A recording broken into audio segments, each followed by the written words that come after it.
بسم الله الحمد لله والصلاة والسلام على رسول الله. السلام عليكم ورحمة الله وبركاته. maanta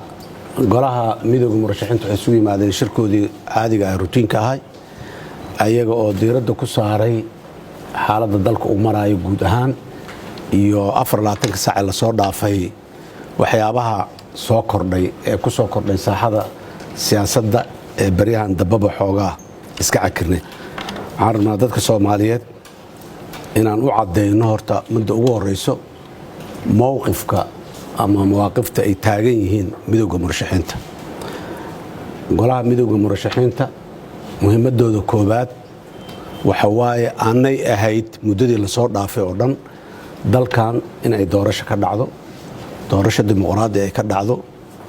dalkan in aan maxaan ku raahdaa extension iyo dimuqraasi iyo wax lamida iyo aanay imaanin si deganaansho iyo miir iyo mas'uuliyad ay ku jirto ayaanay midowga murashaxiinta intaa ay u soo garab taagnaayeen broseska doorashada socday. arrimaha aan raalli laga noqon karin ee xanuunka badan ee marar badan dhacayeen ay dulqaad badan uga muujiyeen, ra'yiga toosan ay ka qabaan ay muujiyeen. hase yeeshee waxaan rabaa maanta in aan meeshaan ka jeedino xaaladda dalka ee siyaasadda meesha ay marayso. maanta waa 26 December 2021. 27 December oo berri ah sanada ka soo wareegtay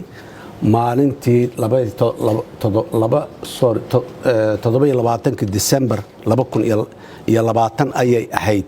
baarlamaanka federaalka Soomaaliya labadiisa gole inta la dhaariyo inay shaqo bilaabaan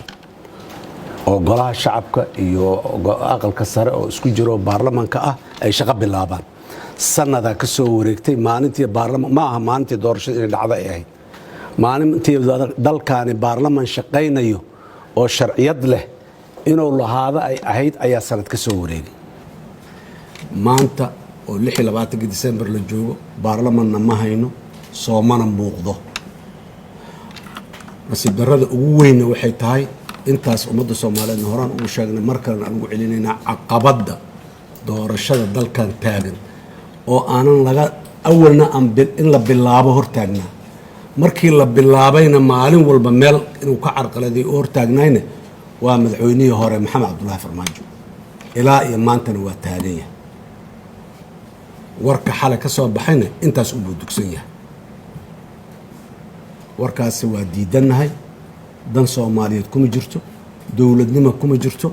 wadankan oo mas'uuliyad darro la muujinayo oo qar laga tusi tuurayo ayaan u aragnaa. mar kale cod dheer ayaan ummadda Soomaaliyeed ugu sheegaynaa waxa Maxamed Cabdullaahi Farmaajo oo ku dhawaaqay xalay waali waaye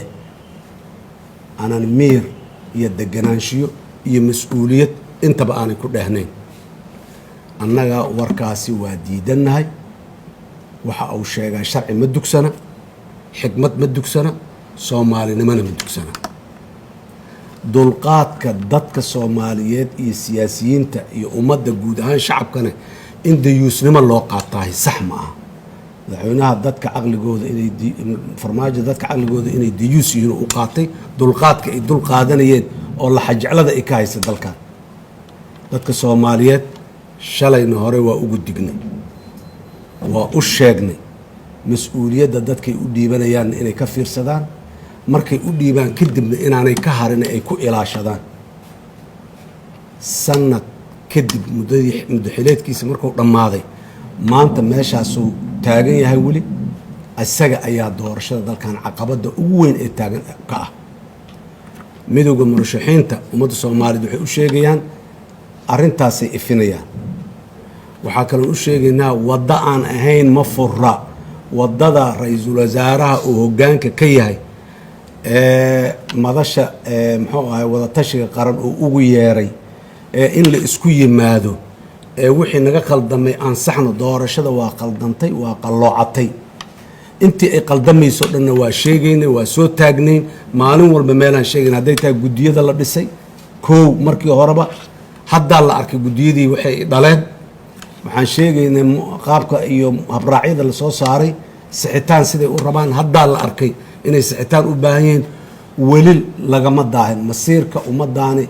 degdegsiinye iyo daahid midna ma geliyo maantaa la sixi karaa prime ministerkaa ku baaqay in la isku yimaado laga tashado doorashooyinka wixii ka qaldan in la saxo midaasaan ayidsannahay waa ku baaqnay horaan ugu baaqnay maantana mowqifkaasaan taagannahay waa in shirka uu ku baaqay prime ministerka 27 December la isugu yimaadaa habraacyadii doorashada dib loo eegaa wixii ka maqanna lagu daraa wixii ku zaa'idana laga bixiyaa ra'yi cadaan ka qabnaa ra'yiga aan ka qabna ma qarsoonayn haddana ma qarsoomaayo waa joogaynaa maadaama shirkani uu yahay shir sixitaan suurtagal maaha intii shalay wax ka qaldameen keligooda isku imaanayo oo wax saxayan in la yiraa meelaan ku leenahay shirkaas talaan ku leenahay khibradaan leenahay sharciyadaan u leenahay inaan maxaan ku yidhaahdaye aan ka mid ahano annaga keligeen ma aha waa in la ballaariyaa gogoshaas bulshada soomaaliyeed beesha caalamka qof walba oo soomaaliya danaynayo oo wanaag la jecel waa inay maanta soo fadhiisataa talada dadkii loo igmaday waa la kufeen dadka soomaaliyeed dalkan madaxweyney u doorteen golayaalay u doorteen golayaashii wakhtigoodiyaa dhammaaday ayagoo shaqadii loo igmaday aan qabanin talay u baahan tahay marka taladaasna in loo dhammaaday u baahan tahay wada ogol inay ahaatay u baahan tahay mar kale waxaan ku baaqaynaa inaan la qaldamin shirkaasna la wada yimaado lana waxeeyo madaxweynaha hore farmaajo asagoo ummadda soomaaliyeed oo dhan maqlaysa indhihiisa ah ayuu xilka ku wareejiyey prime ministerka doorashada inuu qabto caqabad iyo carqaladeynuu la hortaagnaay prime ministerka inay waxaan ay hore u socdaan madaxweynihii hore maantana waaba meeshaad aragteen uu kasii dhacayaa suurtagal ma aha dalkani doorashadiisa waa soconaysaa maxamed cabdulaahi farmaajo wuxuuna kala doorsiinayaa laba arrimood oo mid la qaadan kara aanan lahayn doorasho oo sida uu isagu rabee maskaxdiisa yartaa ku sawiran loo dhaco oo loo boobo dalka inay ka dhacdo oo uu hubo 100% inuu biri uu madaxweyne ku noqonayo isagu waa lagu tartamayaa ma aha iyo inuu sii joogo meesha iska fadhiyo labadaasuuna kala doorsiinayaa waa iska joogayaa haddaanan joogaynin doorashada nooca aan rabaa laga dhigaa labadaba mid la aqbali kara ma jirto waa sii joogaana lama aqbali karo saan rabaa doorashada laga dhigaana lama aqbali karo doorashada masiirka ummaddan waaye wax maan hal nin uu leeyahay kama soo bixi karto waxa uu ku dhaqaaqayo uu samaynayo darajooyinka uu bixinayo diblomaasiyiinta uu magacaabayo uu ku laaluushayo meelaha uu wax ka taataabanayo dhan saraakiisha ciidamada loo yeerayo ee aan laga hadlayn al-shabaab iyo cadowga dadkan haysta sidee looga xoreeya ee la leeyahay 6 biloodba maraan shirweyne noocaana saraakiishu isugu imaan doonaa haddee calaamadahaasi waxa ay micnaheeda ku fadhiyaan dadka soomaaliyeed maangal waaye waana fahmi karaan waana aqri karaan waana fasiran karaan labadaas option ma kala dooranayno waa diidaynaa labadaba waa joogayaana ma ogolin oo horeyaan usoo diidnay saan rabaan ka yeelayaana ma ogolin maxamed cabdulaahi farmaajo maanka ha u soo noqdo soomaaliya walax asaga iyo caqligiisa iyo maskaxdiisa oo ku maamuli karo waa ka weyn tahay waqtigii fursadda loo sii inuu ku maamulana waa ka soo dhammaaday meeshaasaan rabaa taas inaan dhigno ragga mas-uuliyiinta ee dowlad goboleedyada madaxweynayaasha ka ah waxaan ugu baaqaynaa in ay fududeeyaan ka soo qayb galaan shirkaas lagu baaqay prime ministerku uu ku baaqay la isugu yimaado laga tashado once for all ma hal mar laga tashado aan dib loogu noqon si dhammaystiran arrintaas muxuu ahaayey inay u dhammaato waxaan rabaa inaan ayadana qodob kale aan ka dawaajiyo shalay dabaaldegii ciidanka booliska soomaaliya hadda ka hor hadaladeyda waxaa ka mid ahaa jirtay madaxweynuhu sidii ruuxaantii oo kale dadka kasoo dhex hadlaa warka shalay meeshaas khudbooyinka laga jeediyey midda farmaajo intentionkiisa ahayd ee miduu mursal jeediye waaye ee miduu farmaajo jeediye maaha maxamed mursal dalkan hadda ka hor uu khatar geliyey extension غayr sharci ah oo aan jirin uu ku dhawaaqay khatar u galay dalkan waa ognahay ilaahay subxaanahu wa tacaala awooddiisa iyo dad mas-uuliyiin ah oo u damqanaya dalkan ayaa looga badbaaday khatartaas waa ogtihiin si sharci darro ah oo qawaaniinta iyo dastuurka aan waafaqsanayn ayuu 2 sano extension u ansixiyey shalay oo cid la qabtay iyo cid ku raacsan iyo cid sharciyada u soo maray midna aanay jirin shalay warkiisa tiiyoo kale haddana ka muuqato waa ka digaynaa waddadaas waddo la mara ma aha waa xiran tahay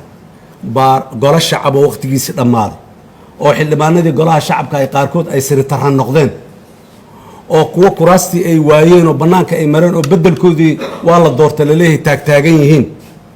maanta in la yidhaahdo baarlamaanaa jiraan shirinaynaan isu keenayna labada aqal ee baarlamaanka oo ka koobnaa haddii mid jiro maanta aqalka saraa jira golaha shacabka xaaladiisu waa saas mursal albaabkaas waa xiran yahay maxamed mursalow dhinac la aadan maaha sanadkii hore ilaahay ku ceeb asturay hadda ha u noqonin bisha abril ee sanadkan bilowgiisa ahayd ayaa ilaahay ku ceeb asturay ha u noqon waddo la mara ma aha khatar waaye kulama wadaagayo afkaaga erayada ka soo baxaya farmaajo ama asagu ha rabo ama ha kuu soo dirsado ama asaga ha ka timaado ama wuxuu doona ha noqdee farmaajo afkiisa ha ku dhahdo waxa uu rabo shalay warka maxamed mursal uu yidhi iyo warka xala farmaajo soo qorayaa isleh baarlamaankii yaa joogo loo yeerayaa iyo waa dhacay xilligii doorashada waa dhammaaday december uu ku egyahay iyo waxaasoo dhan cid dadka soomaaliyeed inay aqri waayaan waxaas macquul maaha anana maxamed mursal waddadaasa ka joogo farmaajo shalow ku hoday mar kale you ku hodin ma soconayso dadka soomaaliyeed ma aqbalayaan hortiis jiraa waayey dalkan waddo aan ahayn waddadaas dimuqraadiyadda uma furna jamhuuriyadda saddexaad ee carta ka soo bilaabatay ilaa maanta waa qor isu dhiib xilligay leedahay xilligeeday ku qabsoomaysay dadaalada un maalmo iyo bilo iyo dibay ula dhici kareen laakiin sannadaa hadda soo wareegtay in haddana lasii wado sanad kale iyo sanad kale iyo sanad kale waa lasii joogayaa la yidhaahdo albaabada dhanna maalin walba midkii furmi tagababa lasoo oodo macquul ma aha fursadda meeshaasay jirtaa aad iyo aad ayaan ugu kalsannahay golahaas wadatashay qaran inay mas-uuliyaddooda gudan doonaan oo maxaanku idhahdaa baaqa ra-iisul wasaaraha uu ku baaqa shirka ay aqbali doonaan imaan doonaan wixii khaldanna ay sixi doonaan inay isku yimaadiin isu soo hor fadhiistaan cibaado ma aha waa inay wax saxaan waan rajaynaynaa wixii khaldamay in la saxo waddadana saas ay doorashada ku dhammaato muddo kooban xaaladan dalkan kuma sii sugnaa karo haddaan dhinacaas taas uga baxo oo dhinaca amniga iyo security-ga iyo u yeerto dhowr maroo horena waa ku celin ninna kuguma amri karo sarkaalow waxaan sharciga waafaqsanayn qof walba qawaaniinta iyo shuruucda lagu heshiiyaa ka weyn janan lagaa dhigyaa adoo shalay askari ahayd iyo maxaanku idhahdaa abaalmarin kale meel kale lagu waxeeyaa iyo adigoo maxaanku idhahdaa baagamuundo ah oo jidka joogi jiray diblomaasiya tahay lagu yiriyaaba macnaheeda maaha inaad dalkaana adiga aad mas-uuliyaddiisa qoorta gashan kartid dadka waxa ayaan daranaa la yidhaha aakhira ninkii cadaab ku mutaysta dembi uu nin kale daraaddiis u galay dembiga adiga gashay ilaahay kugula xisaabtamo waaba la gartaba laakiin nin kale daraaddiis inaad u dambaawdid waa meesha dadnimada ugu liidata war yaan dad kale loo dambaabayna dalkana ha loo turo ummaddanna annagaa mas-uuliyaddeeda iyo ummadnimadeeda iyo hoggaankeedii soo doonanay oo u taagan kuwa maanta shalay haye iyo kuwa maanta u socdaana waa isku mid dalka mas-uulaa laga wada yahay qofna mas-uul uma aha dalka sidou raba inuu ka yeelo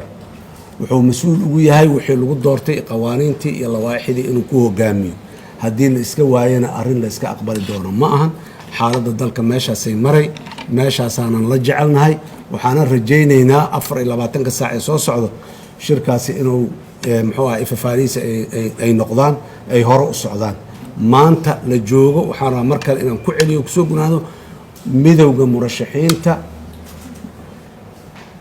hortabintiisa koobaad ama prioritigiisa koobaad waxa waaye doorasha dalkan inay ka dhacdo si nabada ku dhacdo doorasho la aqbali karo wada ogol ah inay dhacdo waaye haddii la waayo maxaa dhacayo taas waa uun hawl kala waaye maalinteedana waa ka hadli doona hadii la yidhaha aad iyo aad aa umahadsantihiin